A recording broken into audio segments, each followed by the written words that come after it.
es una cuestión pendiente de la reunión pasada. Adelante, Denise. Sí, bueno, pues yo preparé aquí un pequeño escrito, no me va a llevar mucho tiempo, pero espero que los pueda hacer reflexionar. En mi caso quise hablar de la figura femenina y más precisamente de la madre, ¿no? Y bueno, se llama La tragedia como la manipulación del otro, de Medea y Coyolxauhqui. Coyolxauhqui es una diosa azteca que figura en la mitología azteca, por los que no conocen mucho de la mitología. Y bueno, empiezo. Dice, desde hace muchos años atrás, probablemente con el istmo del romanticismo hasta nuestra era cibernética, venimos arrastrando el paradigma de una mujer débil, de una mujer desvalorizada, perdida de ella misma. Desde la antigüedad hemos tenido endiosada y deidificada a la figura casi intocable. Me estoy refiriendo a la figura materna. Todos podemos ser de lo peor, todos, pero no podemos injuriar ni contradecir a nuestra madre. Se dice que una madre jamás abandonaría a su hijo, que una madre para 1000 hijos, y que si alguien pasa por encima de su madre estará condenado al infierno. La madre todopoderosa, diosa del cielo, reina inmaculada, diosa virgen, ella es glorificada gracias al sufrimiento de María. Sin embargo, siendo realistas, esta figura ha quedado escorzada. Si nosotros la desfragmentamos mitológicamente, antropológicamente, desde tiempos mitológicos, vamos a encontrarnos en la mitología griega a un personaje bastante absurdo, pero realista. Me estoy hablando de Medea. Medea fue la madre que asesinó a sus 2 hijos en venganza de su marido Jasón. Tras el abandono de él, Medea decide tomar la peor de las venganzas, dar en el centro del corazón de Jasón. Ya me perdí. Sus hijos, para que Jasón sufriera. Cabe preguntar, ¿cuántas Medeas estamos dispuestos a desacralizar hoy en la actualidad? Este mito es algo abyecto, y con el término abyecto quiero dar a entender que nosotros no queremos ver los actos despreciables del humano. Sin embargo, pues es real, ¿no? Es real que existen madres frustradas y resentidas, y quizá no fue la decisión de su vida dar a luz a sus pequeños hijos. Algunas nos tiran, nos regalan, algunos corren con más mala estrella, la de vivir el eterno castigo del rechazo de su madre.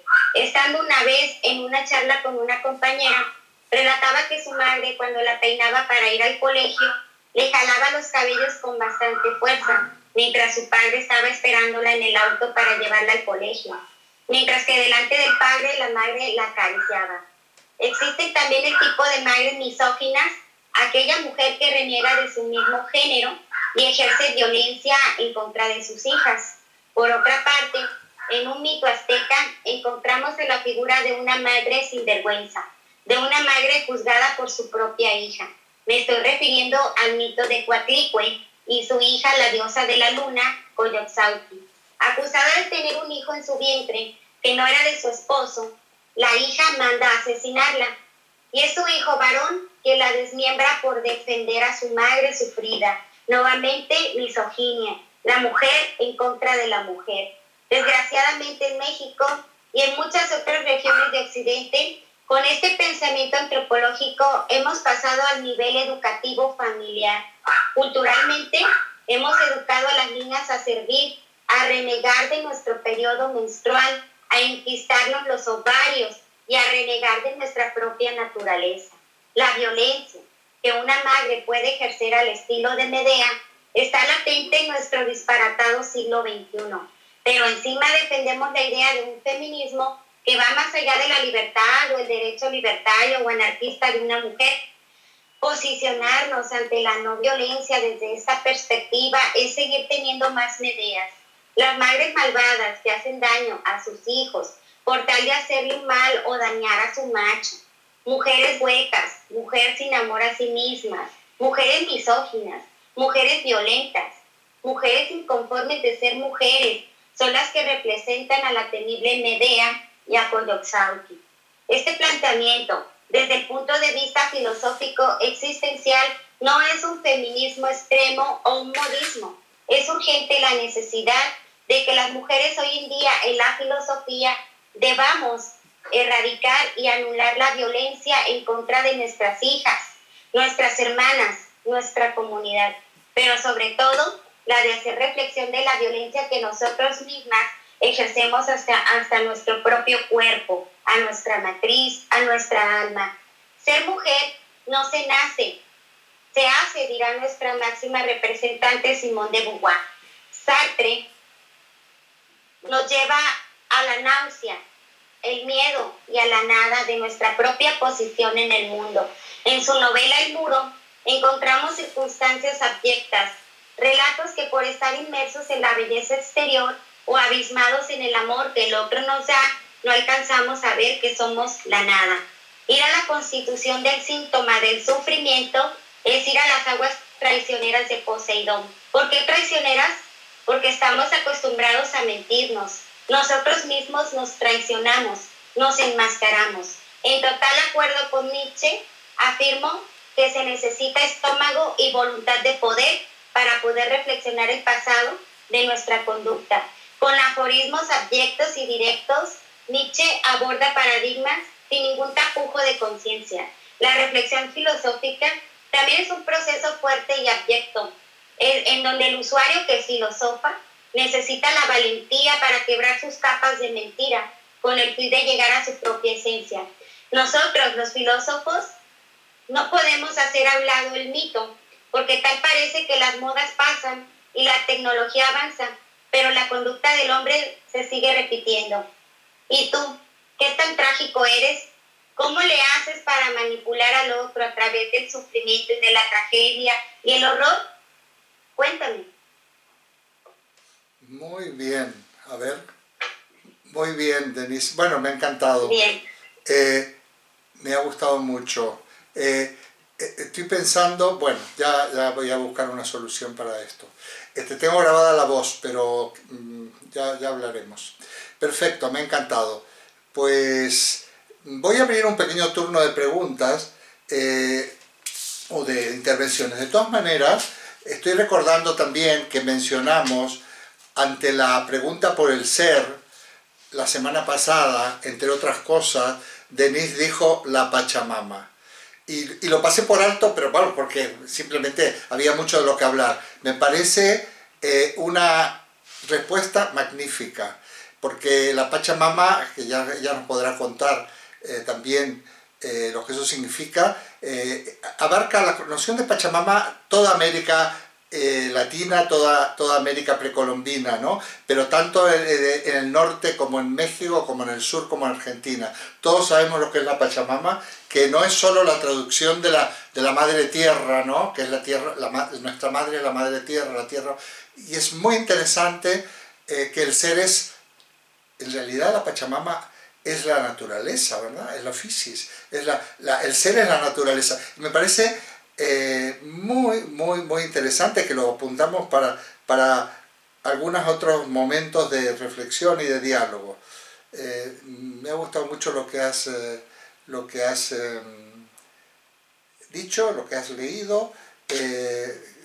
Igual te lo pido, si me haces el favor, pero me gustaría trabajarlo un poquito más contigo, así que a lo mejor quedamos en algún momento alguna conexión en directo para luego agregarla, ¿no? Me ha gustado mucho. Es muy sugerente, es inmenso todo lo que has dicho, como sabes, ¿no? Es inmenso. Bueno, voy a pasar la palabra por si alguien quiere. Yo tendría muchas cosas que decir, pero las voy a decir. Si no las digo hoy, las voy a decir en otro momento. Voy a pasar a dar la palabra si alguien quiere comentar algo.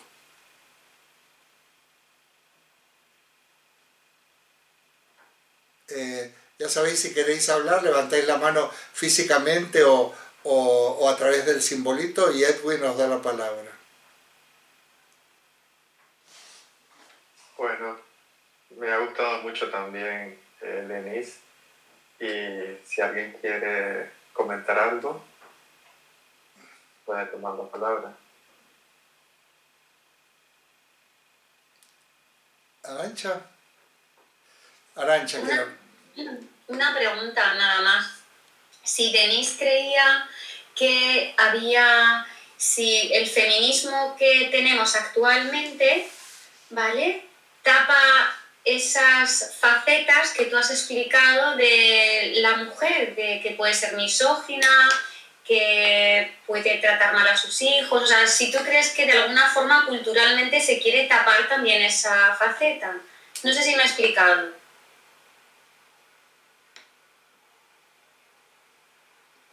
¿La palabra? Sí, eres una pregunta. Ok. No te entiendo con cómo lo quieres tapar, ¿con qué? Esconder. El hecho de hablar del feminismo como la mujer fuerte, independiente, exitosa, abarca todo, o sea, siempre en positivo. Todo, Sí. siempre destaca lo positivo. Y quiere esconder esa parte o esa parte de mujeres que pues eso, que también hay.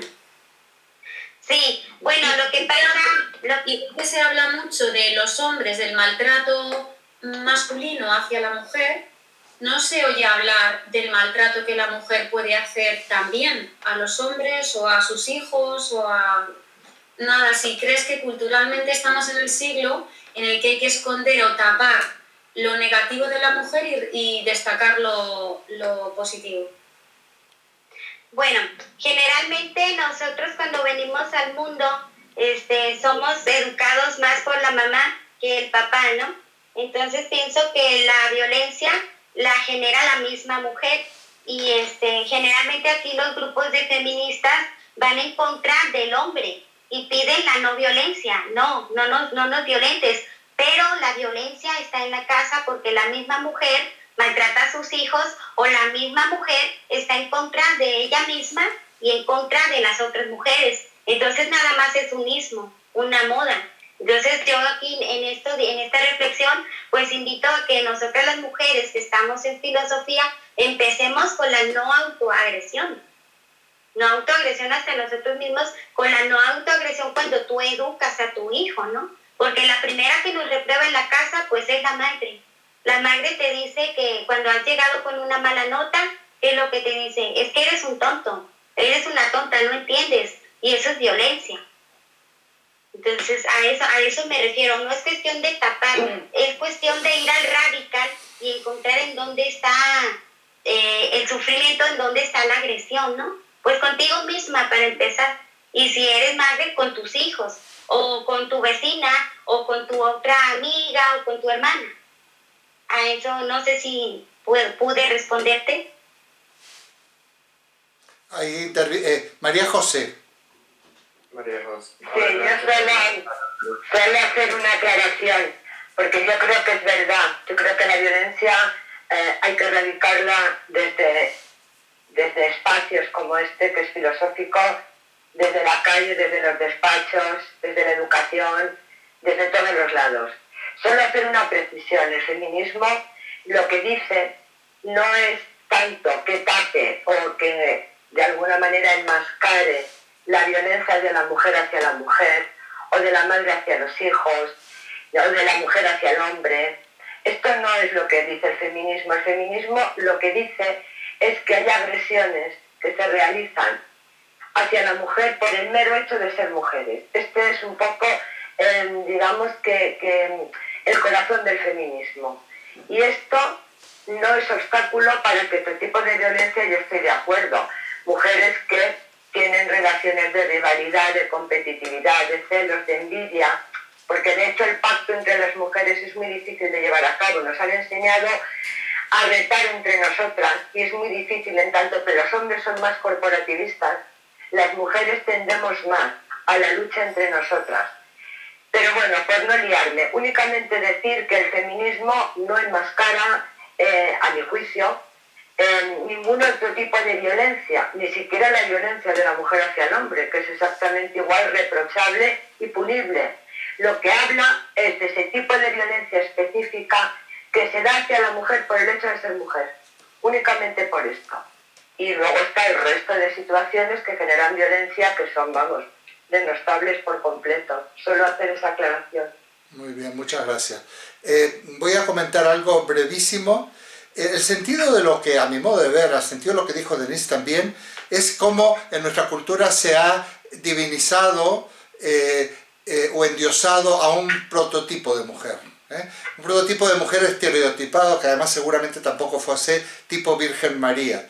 E incluso en un determinado momento hasta se decreta, la Iglesia Católica Romana decreta el dogma de la Inmaculada Concepción. Pero eso ya es del siglo XIX. O sea, no es de la Edad Media ni de los inicios del cristianismo. Yo creo que eso quiso destacar, es lo que yo pienso. Lo segundo es que, apoyando lo que dice María José, sí, es verdad que la violencia se instaura en una sociedad violenta, está instaurada en todos los aspectos, en todos los ámbitos y en todos los rincones. Pero voy a solo decir una palabra, porque no es el objeto de la reunión de hoy: feminicidio. Entonces, donde realmente la altísima incidencia del feminicidio, como su nombre indica, es el asesinato de mujeres. Y los mexicanos conocen muy bien todo esto, lo que conocen aquellas tremendas cuestiones, que hay hasta películas en Ciudad Juárez, ¿no?, sobre la violencia contra las mujeres. Por supuesto que el feminismo, espero que no sea interpretado, no va contra los hombres, no para nada. Yo no creo que el auténtico feminismo no va contra los hombres, va hacia una sociedad igualitaria en donde todos, digamos, reivindicamos la dignidad y la igualdad y en todos los aspectos del otro sexo, ¿no? En ese sentido, no es que un sexo quiera tener preponderancia sobre otro, porque sería terrible que el machismo se quisiera contrarrestar con una especie de feminismo de esta naturaleza. Pero ni sociológicamente, ni históricamente, ni psicológicamente se puede decir que el feminismo va contra los hombres, porque no es así. Bueno, por lo menos pienso yo. Bueno, si alguien quiere comentar algo así rápido, pasamos al tema. Oye, muchísimas gracias, porque esto, yo espero que hayáis apuntado, porque son temas que van a ir saliendo, van a ir saliendo. Me quedo también con la noción de Pachamama, que me parece muy, muy interesante. El ser, yo estoy de acuerdo. Iba a comentarlo. Sí, adelante. Yo a comentar algo, bueno, en el caso de Denise, que dijo de la Pachamama, pues yo casualmente estoy leyendo la parte de Parménides, de tu libro de La pregunta por el sentido, y vos lo explicas bien, ¿verdad? Ahí que está, pues la naturaleza, y al final pues la Pachamama no es más que la misma naturaleza, lo que está ahí, y pues más nada, eso era. Muy bien, Edwin, muchas gracias, lo has entendido. Bueno, era el sentido de lo que yo quería, de lo que yo escribía. Muy bien. Muy bien. Francisco desea decir algo. Muy breve todo el mundo, ya, porque si no se nos va a ir con... Sí, adelante, Francisco. Por supuesto, por supuesto. Simplemente quería hacer una anotación por si queda tiempo en algún otro momento, no ahora, pero se podría, por decirlo de alguna manera, el caso que has relatado perfectamente, Denise, podría considerarse que es quizás una reacción de la mujer ante el machismo. Puede ser que efectivamente haya mujeres concretamente que quieran luchar contra el machismo, por decirlo de alguna manera, de una forma que, perdonadme si me expreso mal, decir, nosotras también sabemos hacer machismo como mujeres, porque yo de eso he hablado bastantes veces y en bastantes sitios, en que realmente el machismo creo que ha sido, por supuesto no me atrevo a decir, ni muchísimo menos creado por la mujer, pero yo hablaría de sostenerlo por la mujer.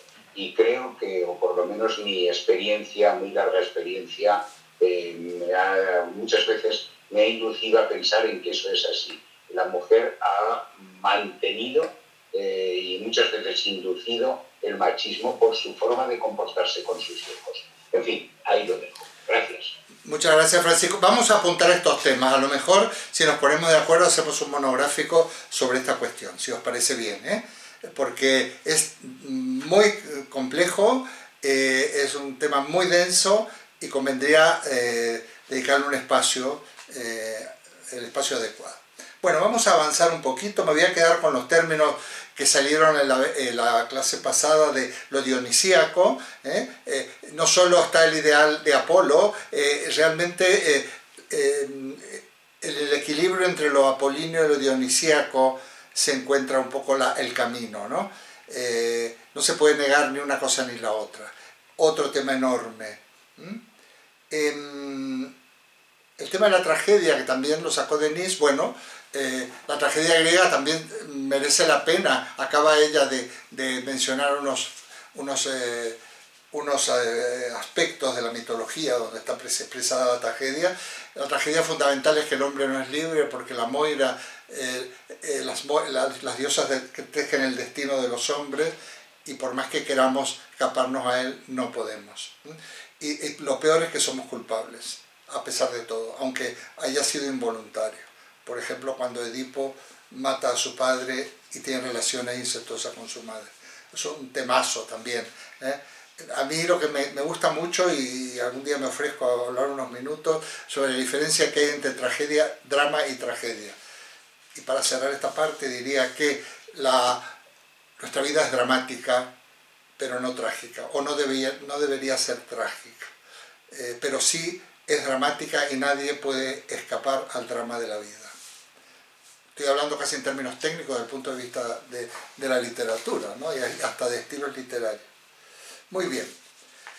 Hoy nos vamos a dedicar a comentar estos textos que yo proporcioné, para lo cual voy a daros unas sugerencias de cómo podemos comentar un texto filosófico. Aquí hay gente que ha estudiado filosofía, ha pasado por disciplinas donde esto lo ha hecho muchas veces, pero de todas maneras no está mal ponernos todos en el mismo punto de salida de este camino, de esta trayectoria que vamos a hacer. Fijaos, un texto filosófico, lo primero, es un texto filosófico. Quiero decir que no es lo mismo comentar un texto literario que un texto filosófico. Sí, el texto filosófico tiene sus propias características, que no voy a explicar mucho ahora, pero sí que lo voy a nombrar. No se puede utilizar el mismo esquema o el mismo modelo para comentar una obra literaria que una obra filosófica. Eso es lo primero. Lo segundo, bueno, vamos a ver qué os sugiero. Yo lo he hecho en estos textos a ver si nos puede servir. Mira, lo primero que hay que hacer cuando yo quiero comentar un texto es hacer un esquema o un resumen del texto. Yo mismo me hago un esquema, pues este texto trata de esto, de esto, de esto y de esto otro. Y ese esquema, que puede ser también un resumen, o las dos cosas, lo más breve posible, pero también lo más completo posible, va a ser el guión del comentario. Comentario que yo aconsejo hacerlo por escrito, aunque luego se pueda comunicar verbalmente. Es más, si en algún momento tenemos ganas de trabajar todos un mismo texto y poder ponerlo en común, podría ser muy interesante. Ya sabéis que esto pretende ser un seminario con todas las de la ley, ¿no? Entonces vamos a trabajar como hay que trabajar, como yo creo. Me voy a aproximar la luz. La segunda tarea o el segundo paso es situar el texto en el contexto. Por ejemplo, yo he enviado un fragmento muy breve del Banquete de Platón y otro fragmento muy breve del libro séptimo de la República de Platón. Claro, comentar un texto sin haber leído estas obras es un poco complicado, pero de todas maneras se puede llegar a hacer, pero en sentido estricto habría que situarlo en el contexto. ¿En qué contexto? Bueno, primero, voy de mayor a menor o puedo ir de menor a mayor. Este texto pertenece a una obra. Una pertenece al Banquete, ese fragmento, otra pertenece a la República. Brevemente habría que decir de qué trata una y otra obra. Brevemente, es un elemento, digamos, de información básico. ¿Por qué? Porque esto nos va a permitir ir comprendiendo el texto. A partir de ahí hay que situar el texto el fragmento en el contexto de la obra del autor. No me refiero ya del librito en cuestión, sino de toda la obra, por ejemplo, la obra de Platón, de la filosofía y de la obra y del pensamiento del autor. Y por último, en la época. O sea, es muy importante situarlo históricamente. O sea, en qué época se escribe esto, por qué este autor dice estas cosas. Entonces, esto ya nos va a dar, digamos, unos parámetros, va a trazar un espacio de reflexión, va a acotar un espacio de reflexión. El paso siguiente sería comentario propiamente dicho, siguiendo el esquema trazado en ese guión.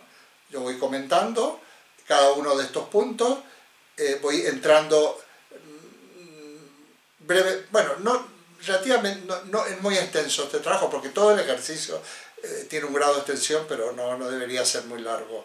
Ir más o menos analizando sobre cada uno de los puntos del esquema, que yo ahora los voy a decir, para que veáis. También aquí nos sirve para fijar significado de palabras, intentar ver qué se entiende, sobre todo van a aparecer cuestiones técnicas. Se puede elaborar también un breve vocabulario, no lo he puesto como paso, pero habría que elaborar un breve vocabulario con los elementos centrales del texto, del fragmento. El paso siguiente sería comentario crítico. El comentario crítico significa qué tareas hay que hacer: valorar, disentir, completar, rechazar, etc. Pero estos verbos que marcan unas acciones serían nuestra tarea. Partiendo de la base que los comentarios críticos son muy difíciles porque requieren un grado de formación. Yo no me puedo tutear para que nos entendamos con Platón. O sea, bueno, ¿sabes lo que te digo? Mira, Platón esto se equivoca por esto, porque yo pienso otra cosa. Esto sería, no habría que hacerlo.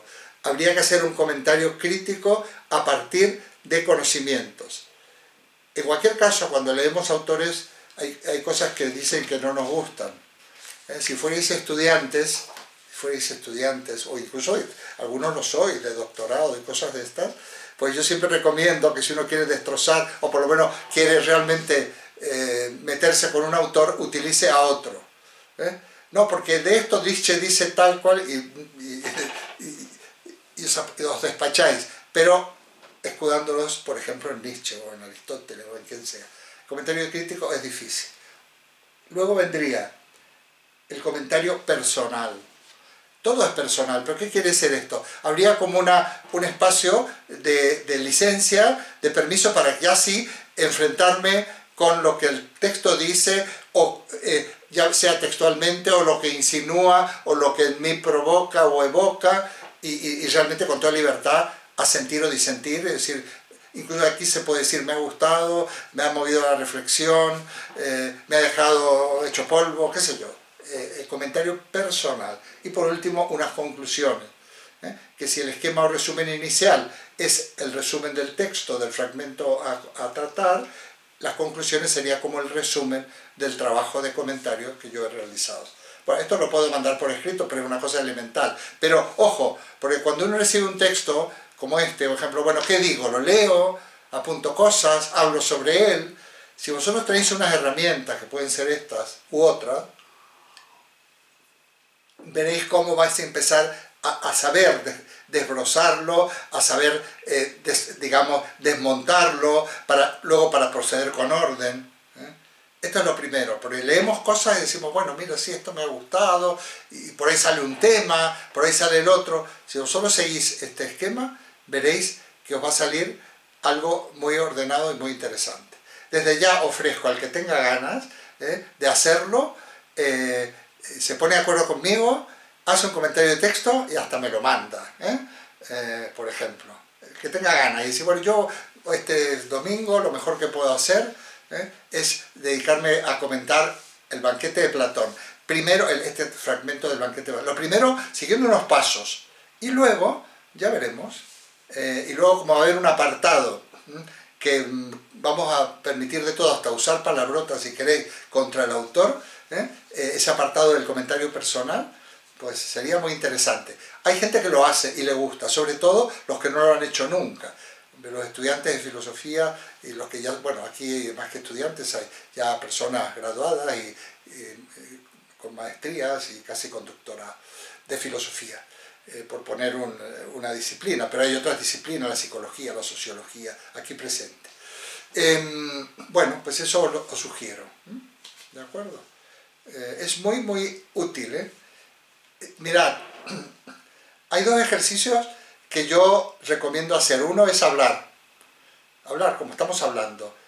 Ya sabéis que cuando uno habla, eso agudiza el pensamiento. Yo sería incapaz de pensar si no hablo. Vosotros diréis, bueno, es que debo pensar mucho por tanto que hablo. Bueno, no sé si pienso tanto como, mejor dicho, que pienso a medida que voy hablando. Pero otro ejercicio magnífico es escribir.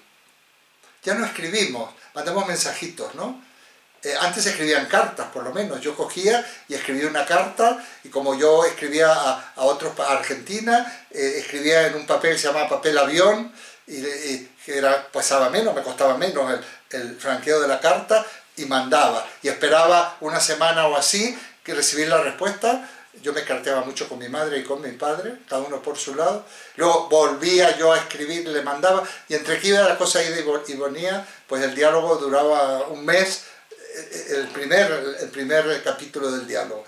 Era muy interesante, las cartas tenían que ser muy precisas y no hacemos el ejercicio de escribir, dejamos notitas, ponemos mensajitos. A veces no usamos palabras, usamos emoticonos o muñequitos de iconos de todo tipo, caritas de todo tipo, ¿no? Bueno, no estaría mal ese ejercicio de la escritura. Muy bien. Vamos a Platón.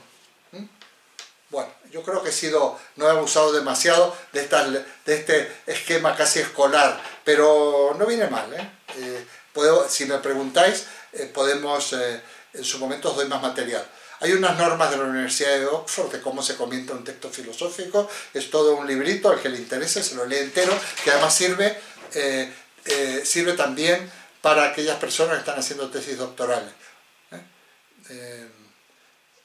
Entonces incluso hay alguna cosa de Humberto Eco, cómo hacer una tesis doctoral, y hay ciertos apartados que os pueden servir para esto. Muy bien. Primer texto.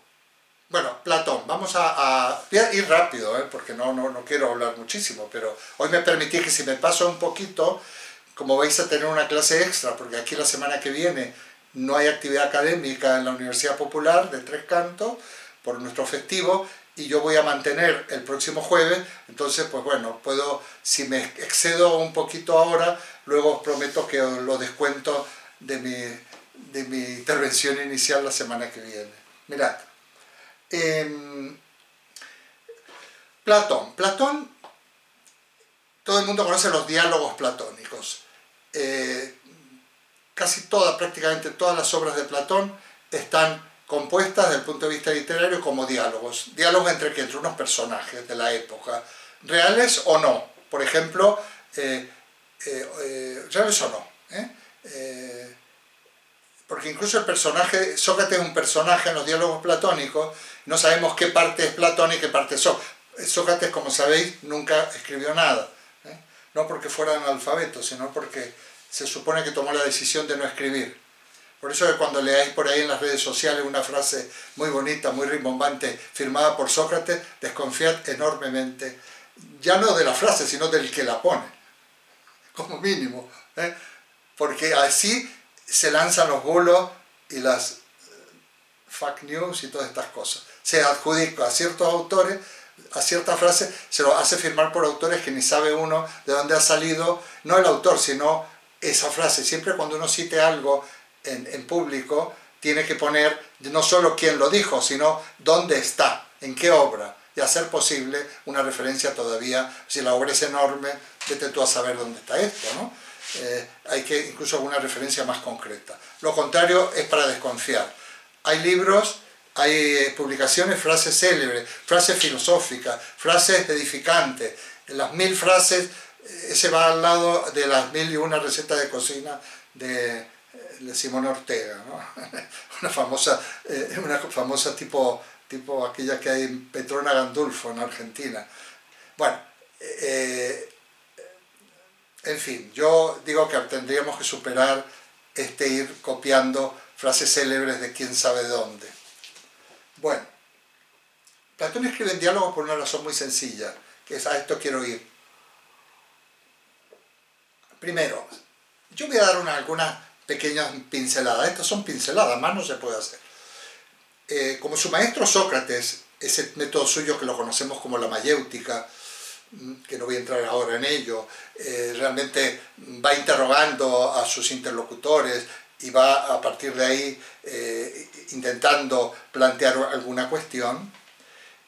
Yo creo que Platón, al escribir estos diálogos, está de alguna manera haciendo un homenaje, no solo un homenaje, sino que está utilizando el método socrático, la mayéutica, por un lado. Por otro lado, fijaos qué interesante es presentar un tema a modo de casi de representación teatral, con personajes que discuten, uno dice una cosa, otro dice lo contrario, el otro matiza, que escribir un ensayo filosófico, que es donde yo voy poniendo enunciados que se supone que son verdaderos o que yo los considero verdaderos, enunciados teóricos, y voy desarrollando un tema, que sé yo, sobre la libertad, la justicia, o lo que sea. Por ejemplo, la metafísica de Aristóteles es un ensayo filosófico.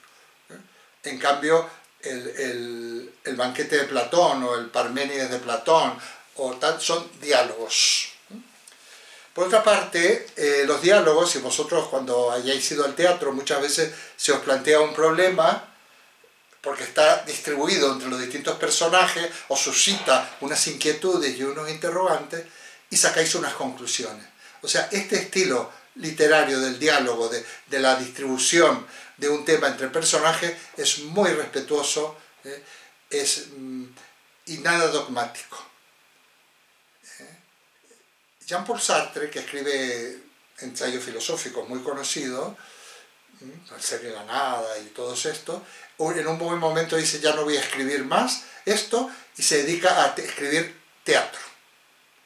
Bueno, el teatro de Sartre es magnífico, todos habéis visto alguna vez alguna obra, porque son obras que se presentan incluso muy aptas para los grupos de estos amateurs de teatro, porque son fáciles de montar, no requieren mucho decorado y demás, y presenta problemas, crea sensaciones. Por ejemplo, qué sé yo, las moscas, que me parece genial, ya que estábamos hablando de lo griego. Las moscas es una obra de Sartre, de teatro, que yo recomiendo, que supongo que casi todos la habéis visto o leído, en donde las moscas son los remordimientos. Entonces, en aquel pueblo de Argos, en la antigua Grecia, en un determinado momento vienen los remordimientos, invaden esas moscas negras y robustas y revoloteando a la población. Tiene algunas cosas, me hace acordar un poco, pero de otra manera, de una manera quizás trágica y no dramática, a la representación de Día de Muertos, de los Muertos en México, que hace poco ha sido. México tiene unas fiestas relacionadas con los muertos magníficas, que no tienen nada que ver con Halloween, aunque es en la misma fecha, claro. También se podría hablar en su momento. Bueno, esa obra es genial, ¿no? O la obra de teatro de Sartre, qué yo, a puertas cerradas, We Close, bueno, donde van encerrando, bueno, no os la voy a contar porque se me va a ir la tarde, pero básicamente la conclusión, van entrando gente desconocida a un recinto que parece que de ahí no van a salir, se dan cuenta, no saben ni por qué están. La conclusión, y empiezan al principio están muy elegantes y muy tal, y luego empiezan a discutir, a agredirse, y termina Sartre esta obra diciendo: el infierno son los otros. Me hace acordar al Ángel Exterminador de Luis Buñuel, también otra obra impresionante que además también se desarrolla en México. Sabéis que mis relaciones con México son múltiples, es un país que admiro porque me evoca y me provoca muchísimas cosas. Muy bien. Vamos al banquete. El banquete, como su nombre indica, voy a ir muy muy rápido porque quiero seguir el esquema. Yo aquí lo que haría sería situar este fragmento en el banquete. Entonces, el banquete es una obra que quiere decir sobre el amor. Aquí estaría el amor platónico, que además se las trae, El amor platónico no es estar enamorado de una actriz de cine, ni de la profesora, ni de... El amor platónico es lo que... El platónico, habrá otro tipo, es el que plantea, entre otras cosas, Platón, entre otras obras, en el banquete. Aquí en esta comida, es una comida de... Hay todos hombres, ahí no era impensable que hubiera mujeres. Estaban todos hombres discutiendo sobre el tema del amor. Está Sócrates y hay otros personajes. Os animo a leerla, porque es muy interesante. Y en un determinado momento le preguntan a Sócrates, oye tú, Sócrates, estás muy callado. ¿No tienes nada que decir? O algo así.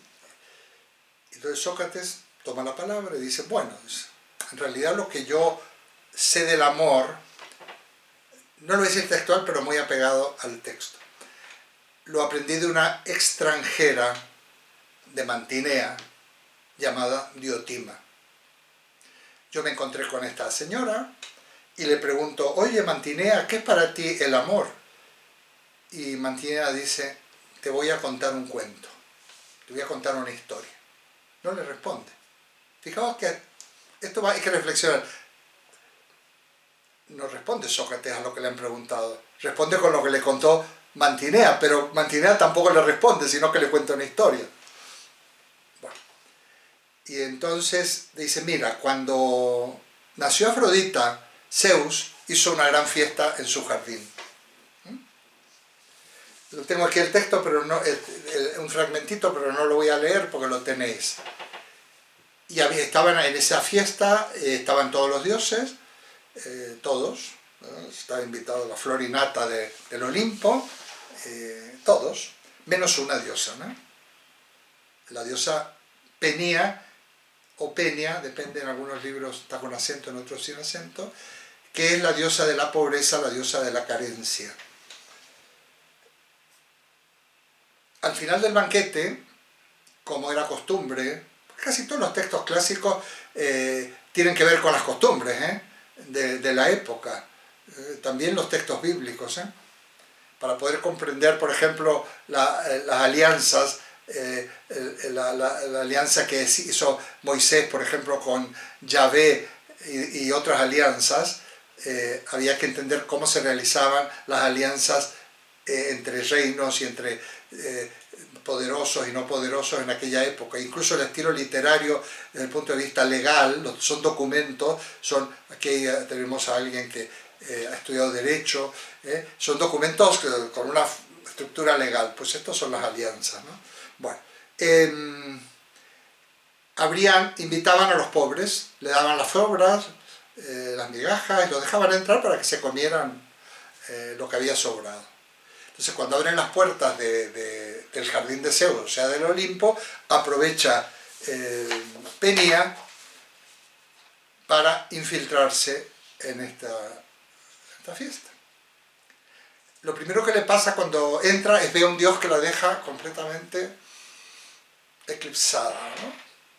Guapo, atractivo, bien vestido, modelos estupendos, sonrisa preciosa, bueno, un dios maravilloso. Ese dios es Poros.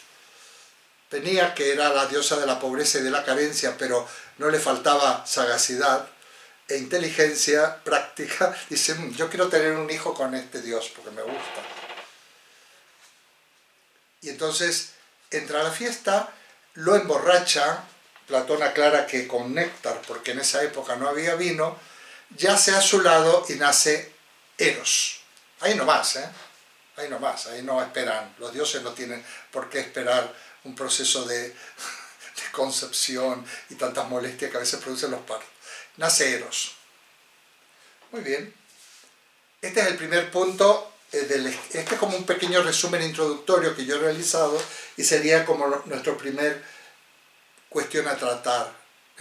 Yo voy a ir avanzando a partir de aquí. Fijaos. Eros, como nace en el mismo día, yo ya estoy empezando a comentar, esto tiene un punto en el esquema y voy a ir comentando. Yo lo unifico, yo lo puedo mandar esto si queréis. Como Eros nace el mismo día que Afrodita, que es la diosa de la belleza, es eterno acompañante y escudero de Afrodita. Eros busca la belleza. es una característica. Por otra parte, Eros tiene una doble herencia, bueno, como todos, padre y madre. Su padre es Poros, dios de la riqueza, de la abundancia, del recurso. En virtud de la herencia paterna, Eros tiene la capacidad de conseguir todo lo que se propone. Todo. Todo lo que persigue, lo consigue. Realmente se propone algo, tiene ese don, esa virtud, esa capacidad de conseguir lo que se propone, lo que quiere, lo que necesita y más. Pero hay un pero aquí. Es hijo de Penía, por lo tanto está condenado a perder todo lo que consigue. No lo puede atesorar, no lo puede acumular, no lo puede guardar. Pero bueno, esto no es trágico, es dramático, o sea, no es problemático, pero no es trágico. ¿Por qué? Porque gracias a la herencia paterna va a volver a ponerse en la pista para conseguir otras cosas, o las mismas, o las mismas que nunca son las mismas, para seguir procurándose lo que necesita. La primera enseñanza que recibimos aquí es que el ser humano tiene la capacidad de conseguir lo que necesita, pero no se puede instalar en lo que ha conseguido. Tiene que estar permanentemente a la búsqueda con nuevas metas, buscando nuevos aspectos, nuevos elementos que le satisfagan su vida. Fijaos qué interesante que podemos hacer una comparación con lo que decíamos la clase pasada de lo que significa la pregunta por el sentido, que buscar el sentido era de alguna manera encontrar el sentido, porque nos descubriríamos como buscadores de sentido.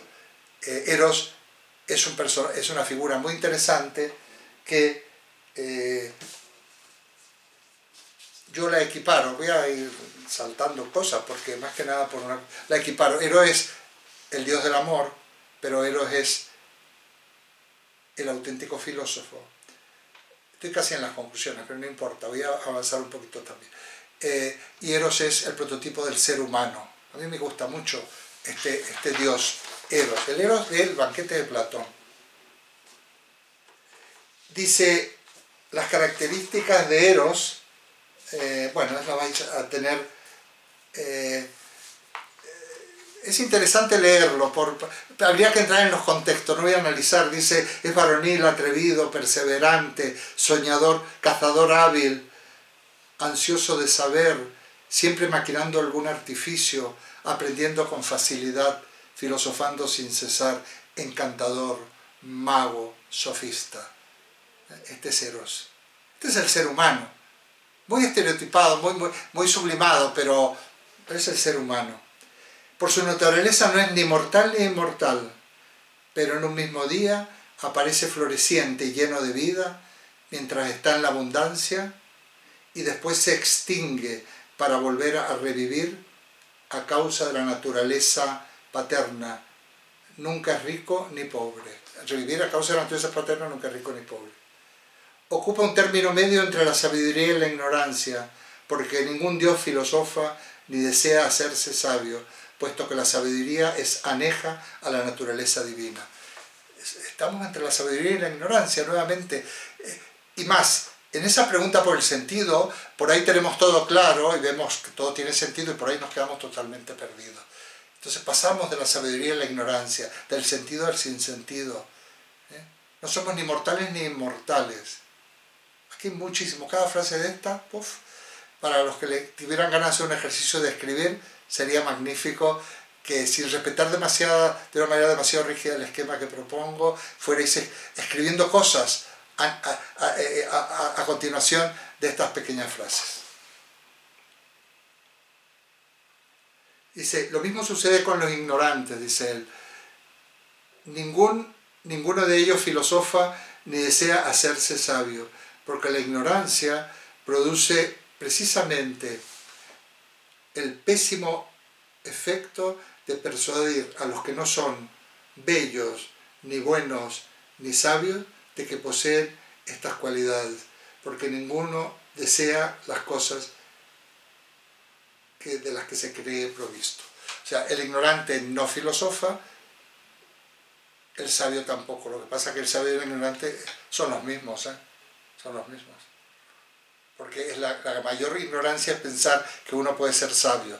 Porque desde ese mismo momento no se siente motivado a aprender, se instala en lo que se casa con sus ideas y se instala, cree que ha llegado a la verdad, y eso no es así, no es posible. Somos hijos de penía, perdemos lo que conseguimos. Es un poco... Yo voy a cortar un poquito aquí, ¿no? Porque realmente las conclusiones habría que hablar. Por un lado, del amor. El amor está continuamente impelido a crecer. Y si no crece, se estanca, y si se estanca, se derrumba. Podéis ponerle contenido a esto. Los seres humanos, si nos estancamos y creemos que hemos llegado, a partir de ese momento vamos a empezar a envejecer, literalmente. Qué feo cuando a una persona de una cierta edad cree que ya ha llegado a todo, ¿no? Es una pena, porque va a perder lo poco que había conseguido.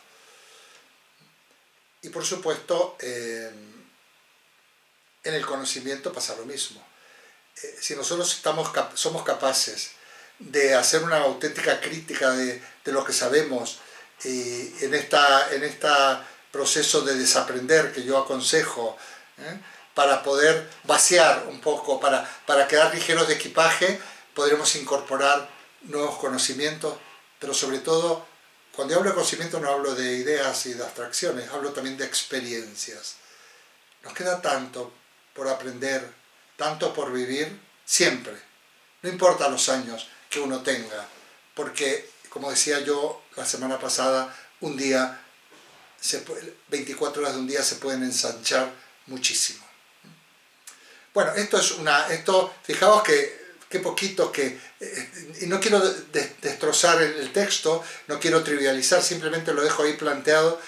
Ojalá reciba un escrito de algunos de vosotros o vosotras para algo que hayáis, o de alguno de estos aspectos, porque te molesta decir que la analogía que se puede establecer en todo esto que se dice, en nuestra propia situación vital o existencial, es muy grande.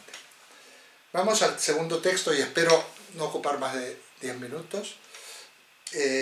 La alegoría de la caverna. Buah, menudo texto. Es un poco más largo este fragmento. Ya la conocéis, ¿no? Estamos prisioneros en una caverna, hemos nacido ahí, no nos falta nada, pero no tenemos nada más que lo que ahí se nos da. Lo que nosotros sentimos voces, tenemos una serie de sensaciones normales de estar ahí encerrados, y en la oscuridad vemos unas sombras proyectadas en la pared que son nuestros únicos objetos visuales y también intelectuales, ¿no? Que son reflejos bueno, ahí se entretiene Platón explicando cómo se producen esas sombras y demás, que ahora no voy a decir. Pero el asunto viene cuando uno de estos prisioneros, esto hablamos ayer ya, alguno de estos prisioneros se libera y sale al mundo de la luz. Que lo primero que le ocurre es que se encandila, lo primero que se deslumbra, que es bastante dolorosa esa salida, se sufre para conocer lo que es lo real, vamos a decir, de alguna manera. Hay que sufrir. Aquí hay una persona, María José, que lo planteó muy bien ayer mismo. Hoy estamos de alguna manera continuando. Muy bien, si somos capaces de persistir en la incomodidad que nos produce ese mundo exterior, que es el mundo de la luz, vamos a ir poco a poco acostumbrándonos e ir viendo las cosas tal cuales son, dentro de un orden, y vamos también a tomar conciencia de que lo anterior era un puro reflejo, era una mera sombra, pero que no eran las cosas. Bueno, ya no querríamos, en la caverna estábamos confortables, en el mundo exterior estamos desnudos y a la intemperie. Podemos pasar frío o calor. Yo me imagino que cuando sale este prisionero, como me lo imagino en Grecia, sale en verano además, y hay un sol impresionante, es un calor, ahí era fresquito, en las cavernas siempre se está fresco. no sé si tendrían vino, es decir, pero en esa época no había vino, diría Platón, había néctar. Pero en las cavernas está bastante confortable. Tenemos muy poca, no tenemos libertad, pero en la falta de libertad estamos confortables. Aquí el amigo Edwin tiene un podcast que se llama El miedo a la libertad, y sabe muy bien lo que yo quiero decir, y todos sabemos porque es un título de una obra de Eric Fromm de paso. A veces tenemos miedo a la libertad, porque la no libertad, las cadenas, el estar, que nuestra vida esté dirigida por algún iluminado o por algunos poderes, digamos, extraños a nosotros, nos resulta a veces hasta confortable y tranquilizador que haya un Dios y unas divinidades que rijan nuestro destino, y que además, si somos más o menos buenecitos, nuestra vida eterna va a ser maravillosa, porque vamos a estar en el cielo y a la diestra del Padre. Si fuéramos musulmanes y además rodeados de mujeres bonitas, de vírgenes. Bueno,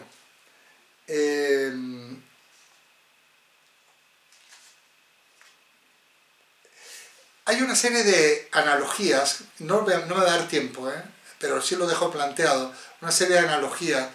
¿Qué significa la caverna? Estaría bien escribir qué es la caverna, qué son las cadenas, qué son las sombras, la luz, qué significa la luz, ¿no? Porque nosotros podemos ver las cosas como son cuando se nos acostumbre la vista, porque hay luz. ¿Pero por qué hay luz? Porque las ilumina el sol. ¿Qué significa el sol? Simplificando, bueno, yendo más deprisa, el sol para Platón, el sol significa la idea de bien, que es la idea máxima, en la cúspide de las ideas. No hemos hablado aquí de la teoría de las ideas de Platón, algo a lo mejor podemos decir la semana que viene. Ayer aquí en Madrid sí lo dijimos, tan jerarquizada. La idea de bien está en la cúspide de la idea más sublime. ¿Qué sería el ser? Pues el ser son las ideas para Platón, pero el ser es la idea de bien también. Las tres grandes ideas son bien, verdad y belleza. Ya lo habíamos comentado en algún momento, ¿no? Bueno,